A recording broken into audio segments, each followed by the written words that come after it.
Why is Rust so popular? As someone who is pretty much brand new to Rust, you may not believe I'm the most qualified person to speak on this topic, but I believe I am, as in the last few days I've pretty much been given a crash course on everything to do with Rust. After many failed attempts over the years of getting into Rust, I finally understand the hype.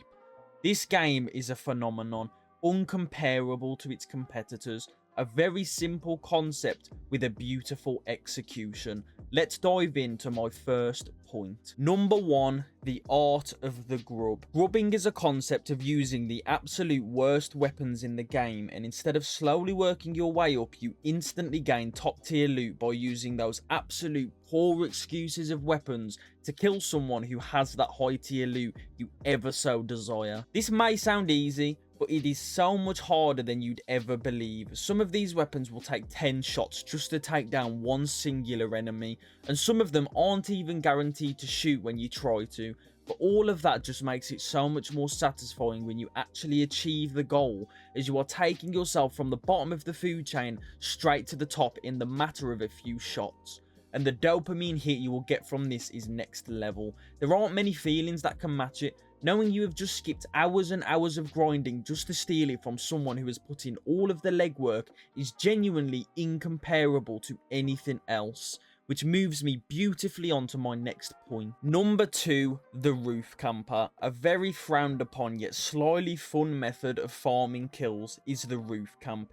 This is a concept of getting yourself a weapon, most of the time a sniper, and standing on top of your base in what will most likely be a tiny peak, killing innocent passers-by for literally no reason at all. Most of the Rust community hates roof campers as it's a very scummy move, and pretty much it's impossible to counter for a new player.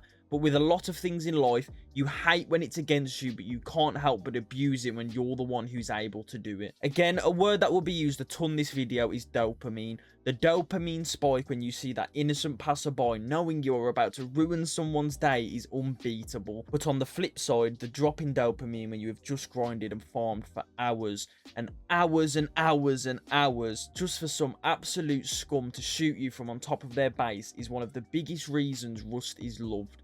Because when it's going good, it's the best game on the planet. But when it's going bad, it feels like all hope is lost. And the key word there is hope.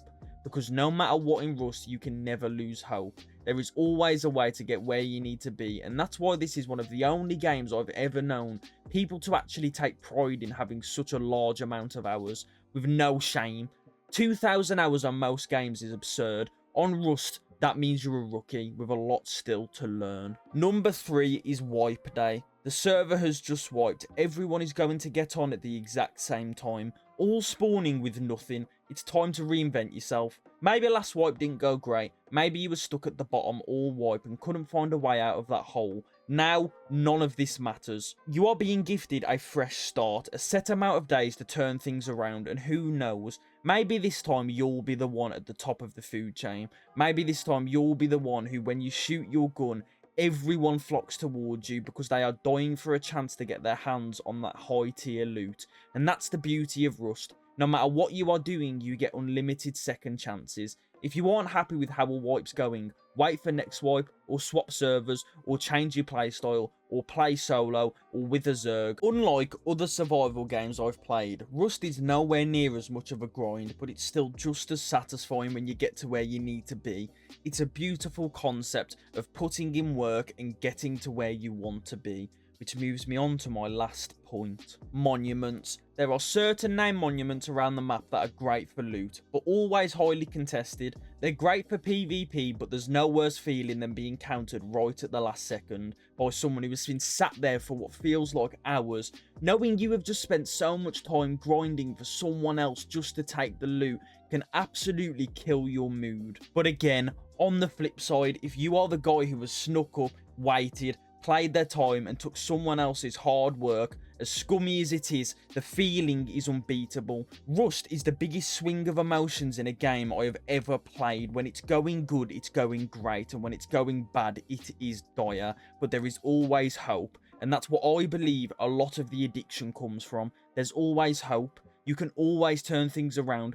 All it takes is one moment, one play, one chance. That's all you need. I could have went into so much more depth during this video, but I wanted to keep it as simple as possible, as I believe Rust is a very simple game. If you asked someone what the main objective of Rust is, they couldn't give you an answer. Usually this would be a bad thing, but in this case it's beautiful, as you are the deciding factor of what your objective is, and you control your fate. I hope you all enjoyed this video. I am on holiday right now, but I look forward to hopefully posting Rust content when I'm home. For now, if you are a Call of Duty Zombies fan, you might enjoy this video on the screen. Also, subscribe if you're new, I'd very much appreciate it. Thank you so much. Goodbye.